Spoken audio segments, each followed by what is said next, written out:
you also received a lot of criticism. Some people even called the roles that you did slightly regressive as well. No, it's not because of that, because I'm not the only one here. You see anybody's career, how it starts with these kind of films only.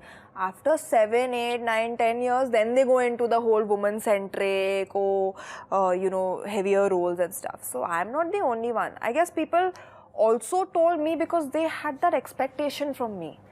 I take that as a very big compliment. Why aren't you pointing fingers at the other girls who are doing the same thing at my age?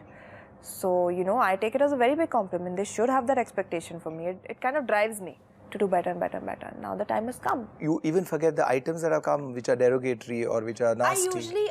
I don't read that much, A, and B, yeah, I'm very used to it. Earlier when I just started working and all, it used to bother me. I used to be like, why are people after me? Why are they writing this stuff? What have I done to them? I used to think like that. Then I realized that, okay, they're just going to write no matter what you do. Somebody's always going to say something. So how do you disconnect when you read something that is I'm very untrue or nasty? Oh God, don't. I'm the best at disconnecting because I have a very short-term memory. Yeah, I think that really helps. These rules that you talk about, can you define them for us?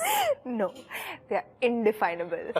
They're unspoken rules. No, but really, when you choose a role, what is it? That you will not wear a bikini or you will not kiss on screen? It's not so much about wearing a bikini, it's just, there's just some things that I would not be comfortable doing. Generally, I'm not comfortable in wearing revealing clothes. I'm generally not comfortable in going beyond a certain point of intimacy. There's always an alternative way to doing things. So, I just believe in that.